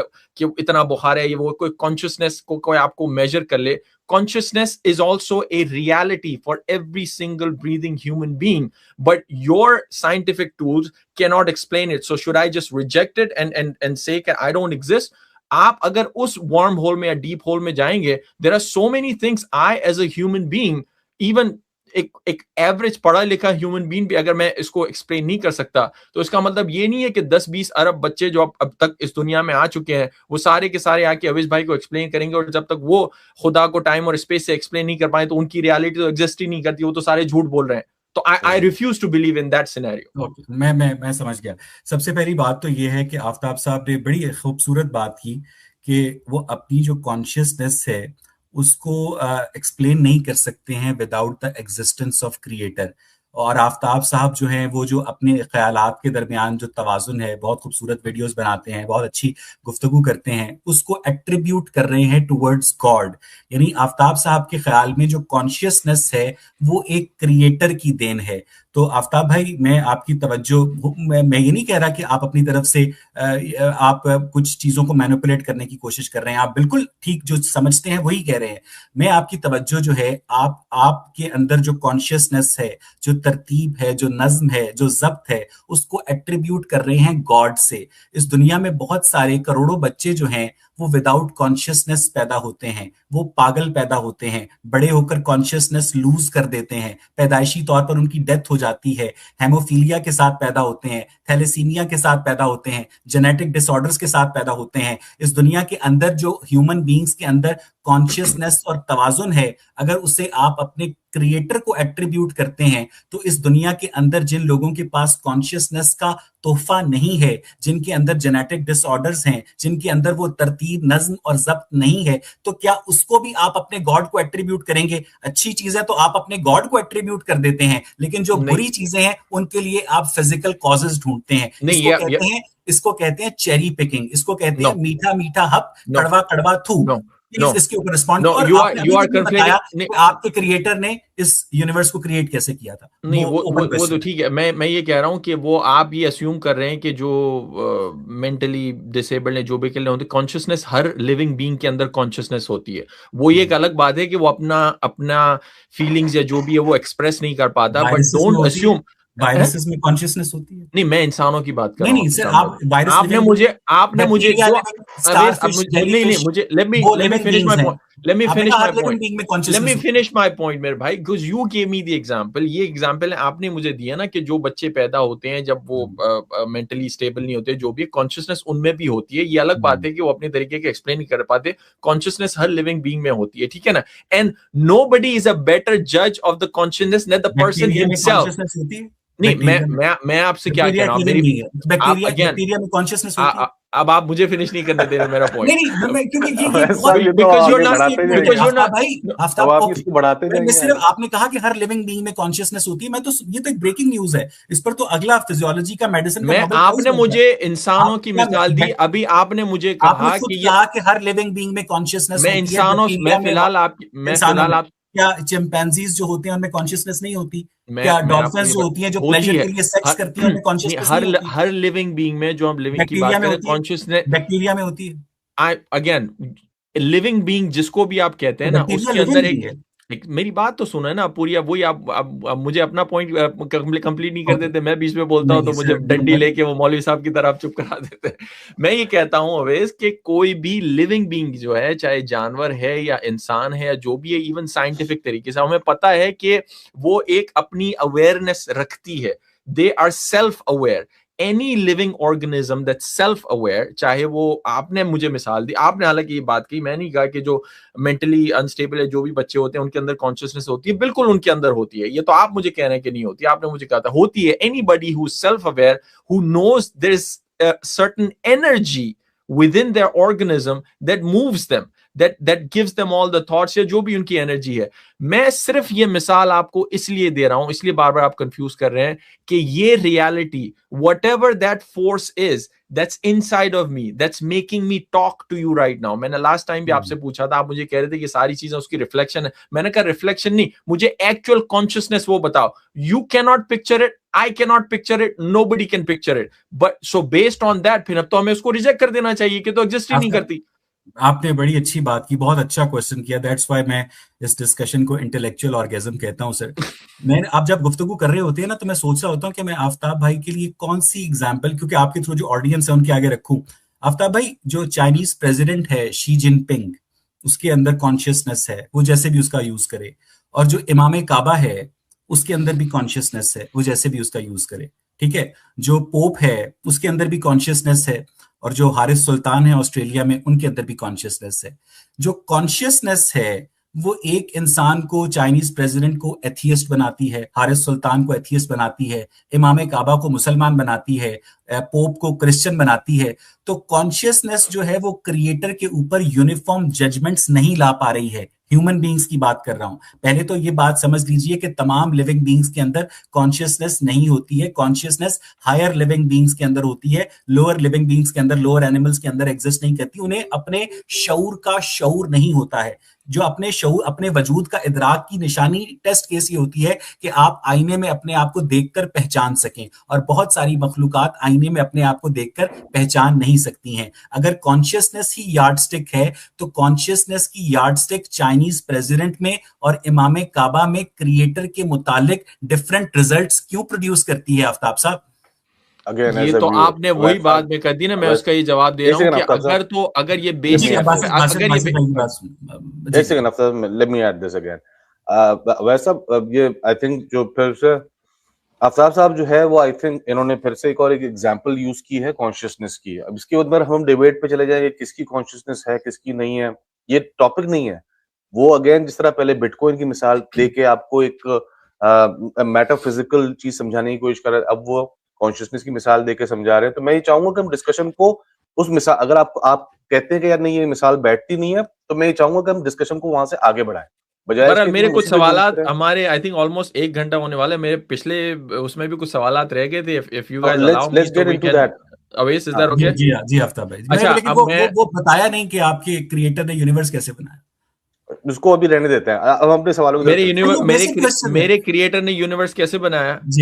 I honestly tell you, if I don't know this, that doesn't matter. That doesn't mean कि my creator does not exist. उस क्रिएटर ने इंसानों से राब्ता करके just because I don't know the process of how my creator created me doesn't mean that reality doesn't exist. तो उस creator का मुश्किल सवालों को इवेड करना इस बात का सबूत है कि वो एक्चुअलिटी में एग्जिस्ट नहीं करता। उस क्रिएटर को पता होना चाहिए था ये assumptions आप क्रिएट कर रहे हैं। बिल्कुल बिल्कुल ठीक कह रहे हैं। इन सवालों की वजह से अवैस इकबाल जैसे बंदे बहकेंगे। अगर वो क्रिएटर ऑफ द यूनिवर्स था तो उसको पता होना चाहिए था कि अगर मैं कुरान मजीद नाजिल कर रहा हूं, अगर मैं तौरात, जबूर, इंजील, आपके बकौल गीता भी अगर डिवाइन बुक है, अगर वो क्रिएटर ह्यूमन बींग्स के साथ एक्टिव राब्ते में है, फरिश्तों के जरिए, दीगर जराए के जरिए, और उसके बावजूद वो ये नहीं बता सकता कि मैंने इस यूनिवर्स को कैसे क्रिएट किया, तो वो एक्चुअलिटी में गॉड जो है वो इंसानों के दिमाग में पाया जाने वाला ख्याल है, वो कोई सुपरनैचुरल एंटिटी नहीं है। अगर ये सारे सवाल आंसर हो भी जाएं तो फिर लाइफ में और एक वीडियो गेम में फर्क क्या रहा, मुझे आप ये बताइए। आफ्ताब साहब, आपकी जिंदगी का मकसद क्या है अकॉर्डिंग टू योर अंडरस्टैंडिंग? आपके क्रिएटर ने आपको क्या मकसद अलॉट किया है? क्या आपका मकसद यूनिक है या मेरा और तमाम ह्यूमन बीइंग्स का मकसद और आपका मकसद एक है? अगर ये तो सवाल तो मैंने आपसे पूछा था लास्ट टाइम, आपने कहा था कि the meaning of life is life itself. Actually induce very good questions, आप बहुत अच्छे सवाल है। आफ्ताब बोरका का, बासित नदीम का, अवैस इकबाल का और इस प्लैनेट अर्थ पर बसने वाले 8 अरब 28 करोड़ इंसानों का और उससे पहले गुजर जाने वाले 110 अरब लोगों का कोई कलेक्टिव मकसद है? अगर तो कोई कलेक्टिव मकसद है तो उसमें आपका क्रिएटर बुरी तरह नाकाम है, और अगर कोई कलेक्टिव मकसद नहीं है तो बगैर कलेक्टिव मकसद के इतनी बड़ी स्पीशीज को क्रिएट करना, इसको आप क्या कहेंगे? नहीं, कलेक्टिव मकसद तो आप नहीं ले रहे हैं ना, जिन लोगों ने ले लिया है, जो अपनी जिंदगियां सक्सेसफुली उस गॉड को एक सेंटर फिगर अपनी लाइफ में बना के एक कंप्लीटली ऑर्डरली मॉडल लाइफ या सक्सेसफुल लाइफ गुजार रहे हैं, उनको तो अपना सक्सेस, अपना पर्पस मिल गया है। आपके नजदीक चाइनीज लोग सक्सेसफुल नहीं है? मैं अगेन, आप फिर वही बात कर रहे हैं कि जो दूसरे, मैं चाह रहा हूं अगर उनको अपनी खुदा की बनाई या क्रिएटर की एंटिटी से कोई मकसद मिल गया है, और अगर कोई खुदा में यकीन नहीं भी रखता और उसने अपना मकसद ढूंढ लिया है, तो यही तो मैं आपसे पूछना चाह रहा हूं कि चलो खुदा में क्रिएटर ने तमाम ह्यूमन बीइंग्स को क्यों बनाया, यानी कोई कलेक्टिव मकसद क्या था कि मैं इन ह्यूमन बीइंग्स को बनाकर, आपके क्रिएटर ने वो कौन सा मकसद हासिल किया कि अगर वो इंसानों को ना बनाता तो वो मकसद हासिल ना होता? Fundamental purpose of creation of human beings क्या था? You are trying to find one probability out of a gazillion probabilities कि God की intention क्या थी. You're never gonna get to one answer with that. No, nobody knows. नहीं, देखिए, there is a thing called, जब भी आप जैसे अमेरिका, फिर मैं आपको कंट्री की मिसाल दूंगा, फिर आप कहेंगे वो नहीं है। अमेरिका बनाने का भी एक मकसद था ना, हर मुल्क का होता है। अमेरिका की 35 करोड़ की आबादी का हर अमेरिकन शहरी उसी मकसद से अलाइन है क्या? नहीं है, किसी का भी नहीं हो सकता भाई। ये तो जिस फ्री विल, इसी को ही तो कहते हैं ना कि आपको एक सेंट्रल या एक डिवाइन है, जो भी आप कह ले वो दे दी जाती है। हर कोई इसको अपने तरीके से। आपका जो क्रिएटर है उसने तमाम ह्यूमन बीइंग्स को क्यों बनाया? अच्छा, चले टाइम आउट। आप फिर वही डिस्कशन समझना चाह रहा हूं। I actually want to know why your creator created human beings. इंसानों को बनाकर आपके अल्लाह ताला ने वो कौन सा मकसद हासिल किया जो अगर ना बनाता तो वो मकसद हासिल ना होता? आपने बात पूरी कर ली। आपके पास आपके पास सवाल करने का हमेशा अपॉर्चुनिटी होती है जब आप तमाम दूसरे उलमा के साथ बैठते हैं ना, वो आपको बेहतर। यहाँ पे आप सवाल नहीं कर रहे हैं, यहाँ पे हम, यानी कि यहाँ पे हम लोग सवाल क्रिएटर की मौजूदगी का दावा मैंने किया है। आप तो एक न्यूट्रल होस्ट अच्छा, हो, मुझे एक सेकंड, अब लेट्स मूव, हमारे पास टाइम इतना नहीं है। दावा आप लोगों ने किया है, मैं अपना एथियज्म का, हमने तो नहीं अरे किया। अवेश को एक सेकंड दोबारा कटहरे में पकड़ के मुझे बिठाना है, क्योंकि 2-4 मेरे अभी भी सवालात रहते हैं जो लास्ट टाइम अवेश हम कंटिन्यू कर सके। जी हाँ, अब लेट्स बैक आउट। आफ्ताब साहब सवाल कीजिए। यानी वो जो क्रिएटर ने इंसानों को क्यों पैदा किया, आप इसको रिस्पॉन्ड नहीं करेंगे? वो कोई ये तो हमारा फ्रेमवर्क ही नहीं था अवेश डिबेट का, you know that wasn't the case. Anyways, आपका अगेन जो मुकदमा है खुदा में यकीन रखने वालों के लिए, या आपका जो पूरा आप केस बनाते हैं कि खुदा में यकीन रखने वाले लोग या society, specifically in your case Islam में, वो उनके बहुत सारे मसाइल हैं, इस वजह से आप उस मजहब में या उस खुदा में यकीन नहीं रखते, क्योंकि खुदा की तरफ से उनको अहकामात मिलेंगे सारे। मैं ये कहता हूं कि आप अपने एक्सपेरिमेंट में कामयाब अगर हो जाते हैं, बल्कि हो भी गए हैं, ऐसी सोसाइटीज क्रिएट करने के लिए जो या तो सेक्युलर हैं, जो कि मतलब इन अ वे एथियस्ट ही हैं, या सेक्युलर है जहां से आप खुदा के पैगाम सोसाइटी से निकाल लें, तो क्या आपके पास ये प्रूफ है, या क्या आप ये कॉम्प्रीहेंड कर सकते हैं कि वो सोसाइटीज उन खुराफात से जो आप कहते हैं खुराफात हैं मजहब से, उनसे पाक हो गई हैं? फॉर एग्जाम्पल, आप हमेशा वुमेन की जो है डिस्क्रिमिनेशन या उसकी मिसालें देते हैं। आप मुझे ये बताइए कि सेक्युलर माशरों में या इस्लाम पे या जो भी आप खुदा पे तनकीद करते हैं, आपने एक सोसाइटी क्रिएट कर ली, क्या आपने वुमेन के हवाले से या औरतों का जो है रुतबा वो सेक्युलर या गॉडलेस सोसाइटी में बुलंद कर दिया है? आफ्ताब साहब, बहुत अच्छा सवाल किया आपने। जो ह्यूमन लॉज होते हैं वो सब्जेक्ट टू चेंज होते हैं, वो सब्जेक्ट टू री इवेल्युएशन होते हैं, और यही प्रॉब्लम है डिवाइन लॉज का कि वो सब्जेक्ट टू चेंज नहीं होते हैं। ठीक है, आप जिस डिवाइन लॉ पर बिलीव करते हैं उसमें एक शौहर को एक मुसलमान औरत के ऊपर तशद्दुद करने की इजाजत है, लेकिन जब अगर वो शौहर जो है एक वेस्टर्न सोसाइटी के अंदर अपनी डिवाइन परमिशन की प्रैक्टिस करेगा तो पुलिस उसे गिरफ्तार कर लेगी। आफ्ताब बोरका साहब, इस बात को समझने की कोशिश करें कि एथियज्म अपने अंदर कोई फिलॉसफी नहीं है। आज से 6 साल पहले जब कोविड आया और जब एंटी कोविड वैक्सीन जो है अभी तक मुतारिफ नहीं हुई थी, तो लोग तरह तरह के टोटके इस्तेमाल करते थे। कोई कहता था कलवंजी यूज कर लो, सुन्नत नबवी है, कोई कहता था शहद यूज कर लो, कोई कहता था ब्रूफेन यूज कर लो, कोई कहता था पैनाडोल यूज कर लो। ठीक है, लेकिन अगर ब्रूफेन या पैनाडोल से कोविड नहीं जा रहा तो इसका यह मतलब है कि ब्रूफेन और पैनाडोल ठीक है, और ब्रूफेन ये कहे कि अगर मैं काम नहीं कर रही तो बताओ कौन सी दवा काम कर रही है।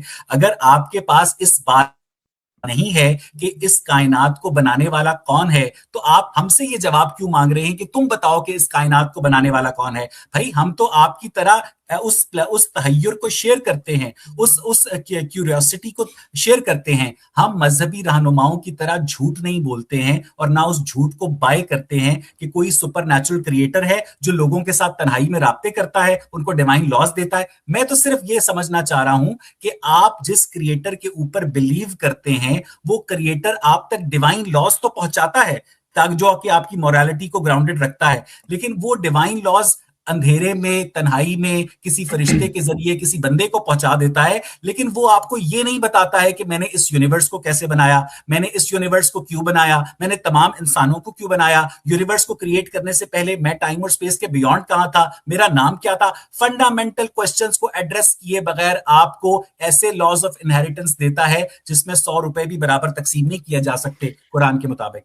अमेरिका और फिनलैंड में रहने वाला एथियस्ट कुरान की कौन सी आयत पढ़ के औरत पे हाथ उठाता है?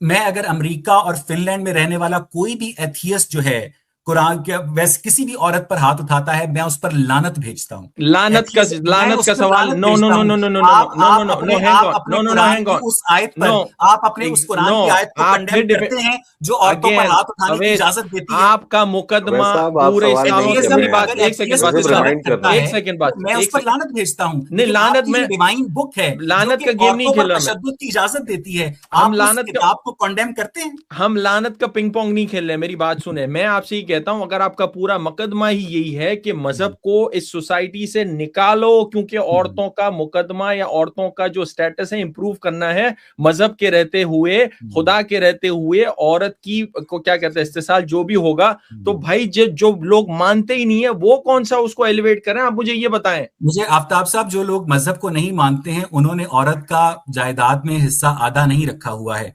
वायलेंस करते हैं या नहीं? वो वायलेंस करते हैं तो गलत करते हैं। किस कुरानी आयत को पढ़ के करते हैं, मुझे ये बताएं। साहब मैं मैं जस्टिफाई की बात नहीं कर रहा हूँ, मेरा पॉइंट ये है, मेरी बात सुन ले, मेरा पॉइंट पूरा सुन ले, मेरा पॉइंट सुन ले, लानत भेजता हूँ, मेरा पॉइंट सुन ले, आयत को कंडेम करें, मेरा पॉइंट सुन ले, क्योंकि आपका इल्जाम ही गलत नहीं, आपका इल्जाम ही गलत है, नहीं 34वीं आयत आपको सूरह निसा की इल्जाम ही गलत है, आपका इल्जाम गलत, आपका इल्जाम ही गलत। मैं तो मान लेता हूँ, आपका इल्जाम ही गलत, मेरी बात है, मेरा पॉइंट हाथ उठाता है तो गलत होता है, मेरा पॉइंट समझ नहीं आ रहा, आयत पर फख्र करते हैं या शर्मिंदा है?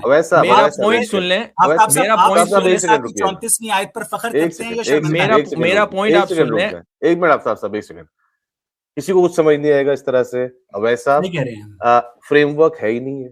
मैं आपको बार-बार हम आपको एक बार रिपीट कर रहे हैं, फ्रेमवर्क इस डिस्कशन का ये आप ही ने सवाल उठाया, कुरान में क्या लिखा हुआ है, कुरान में क्या कहाँ क्या लिखा हुआ है, नहीं मैं फ्रेमवर्क ही नहीं है। नहीं, मैं उसको भी एड्रेस करता हूँ, बासित साहब 1 सेकंड, मैं उसको भी एड्रेस करता हूँ, नहीं मैं उसको एड्रेस करता हूँ, बासित साहब 1 सेकंड, मैं उसको भी एड्रेस करता हूँ। मैं तो ये कहता हूँ कि अवेश जब ये बार बार कंडेम की तरफ जाते, मैं कंडेम नहीं कर, मुझे भी पता है अवेश इसको कंडोन नहीं करते, मैं ये कहता हूँ आपका तो बेसिक मुकदमा ही मजहब या उसके खिलाफ ये है कि ये कुरान या खुदा का अहकाम आपको ये सिखाता है। अगर मैं ये कहता हूं ये कुरान या खुदा का अहकाम नहीं सिखाता औरत पे वायलेंस, लेकिन अगर आप मैं 2 सेकंड के लिए नहीं तो सुने ना मेरी बात, मेरी सुने ना भाई, तो अगर उससे अगर ये सोर्स है violence against women, if that is the source, then this shit should not happen in societies where God doesn't exist. What is the evidence for that? मैं इसको आंसर करूंगा, बहुत अच्छा क्वेश्चन किया करें ना आफ्ताब साहब बहुत अच्छा सवाल किया कि एक जो मुसलमान है अगर उसकी वायलेंस अगेंस्ट वुमेन का सोर्स सूरह निसा की 34वीं आयत है,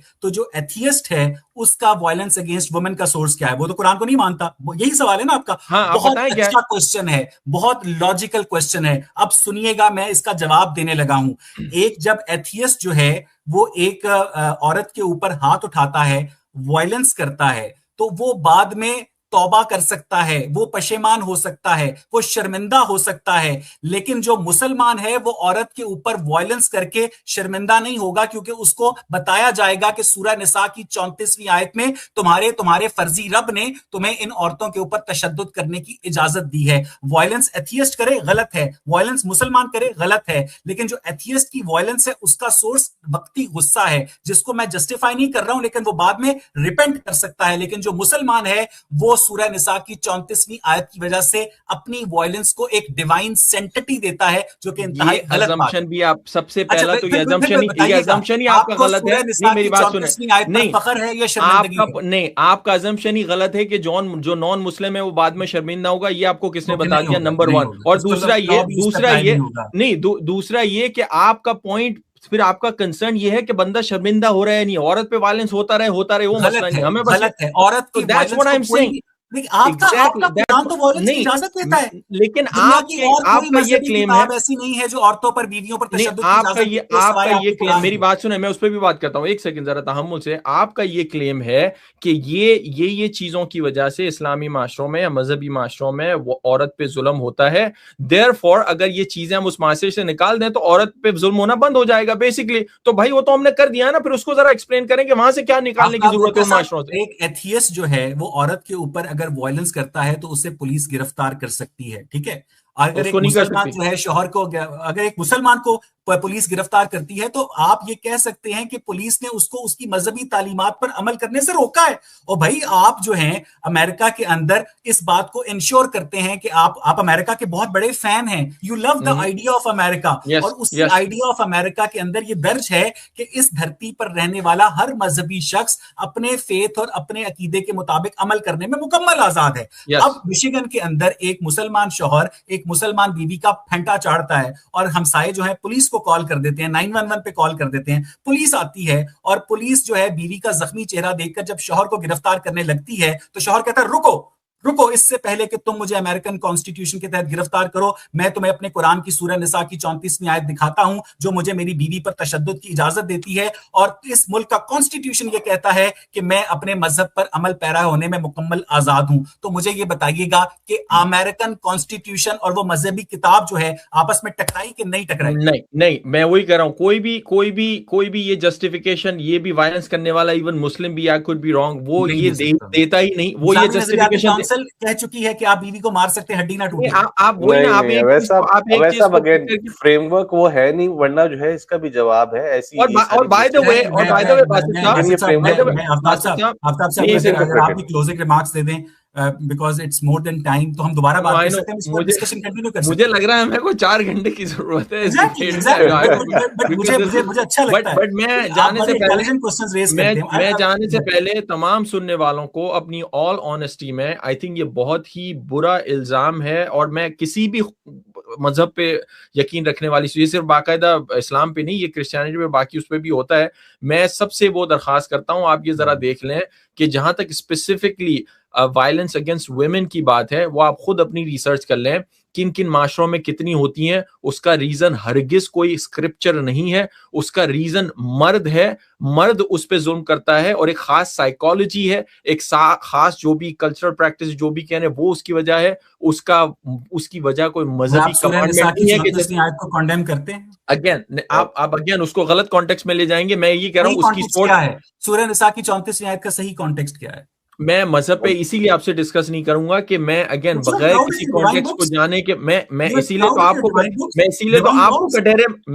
तो आपको कटहरे में बिठाना चाह रहा था ना, कि आप अपने बिलीफ को दूसरों पे अटैक किए बगैर अपने मेरी बात है ना, अब मुझे बोलने देना, दूसरों पे अटैक किए बगैर क्या खुद अपने इंडिपेंडेंटली बिलीफ्स को आप डिफेंड कर सकते हैं? नहीं, ये मेरा मुकद्दमा था जो कि आप नहीं कर पा रहे। हमारा कोई बिलीफ नहीं है, ना नहाना कोई नहाना नहीं होता, which makes your case even worse कि you have no beliefs. Okay. अब इसको खाली इसको मैं पिगीबैक करूंगा।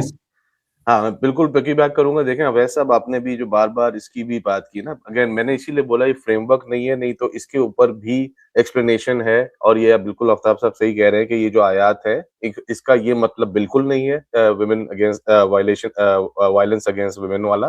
क्या मतलब? मैं उसको भी इसका वही मैं कह रहा हूँ, फ्रेमवर्क नहीं है ना वैसा, उसकी अलग सेटिंग होगी ना, सेटिंग उसकी अलग करनी पड़ेगी हमें। अगली सेटिंग में सिर्फ हम वुमेन के ऊपर बात कर लेते हैं, ऑन वुमेन। देखें वो उसके ऊपर ये होगा ना, देखें अभी अगेन जो अगली अगर सेटिंग भी हम करेंगे ना, मैं फिर से अभी मैंने काफी हद तक मुझे लगता है कि मैंने कोशिश तो की है, तो हमने आपको कटहरे में लाने की कोशिश तो की है हमने। आपने आफ्ताब साहब और मुझे जो है एक दूसरे के बाल नोचने से रोके रखा है। तो लेकिन आई थिंक अभी भी जो है बहुत सारे सवालात आफ्ताब साहब के रह गए, तो मैं यही चाहूंगा मेरे भी रह गए सर। मैं आप मुझे क्यों निकाल देते हैं? आप सवाल रोजाना पूछते हैं मजहबी लोगों से। वैसा आप ये चीज समझने की कोशिश करें कि देखें आप जो सवालात करते हैं ना, वो हमसे नहीं कर सकते। जी go ahead. But I'll answer all your question always. I promise you. मुझे कोई इससे मसला नहीं, लेकिन ये जो मुझे बहुत खुशी है कि हमने एक बहुत ही अच्छा प्लेटफॉर्म जो है एस्टैब्लिश किया है, और हम मुस्तकबिल में क्योंकि मैं जब ये डिस्कशन खत्म होती है तो मुझे आफ्ताब साहब को मैसेज करने में, फोन करने में किसी किस्म का तामुल नहीं होता, हिचकिचाहट नहीं होती। हम जो भी इख्तलाफे राय रखते हैं उसके बावजूद अपनी दोस्ती को उसके कॉम्प्रोमाइज नहीं करने देते। मैं आफ्ताब साहब का बहुत एहतराम करता हूं, और मुझे लगता है कि ऑनेस्ट जो ओपिनियन है उसको देकर ही हम कुछ सीख सकते हैं। मैं ये समझता हूँ। Same here. Always thank you so much for your time. Always it's always a pleasure. आज आपको मैंने दूसरा ऑर्गेज़म इंटेलेक्चुअल दिया है, तो फिर मैंने आज ये वैसे कहा नहीं है। अच्छा, लेकिन मैं मुझे आता है मतलब आप ये कह सकते हैं होते रह गए थोड़ी सी ना वो पाइप में। I tried my best. नहीं सर, आफ्ताब साहब चलें sir, thank you so much. Take care, अपना बहुत ख्याल रखिएगा आफ्ताब बुर्का और बासित नदीम साहब।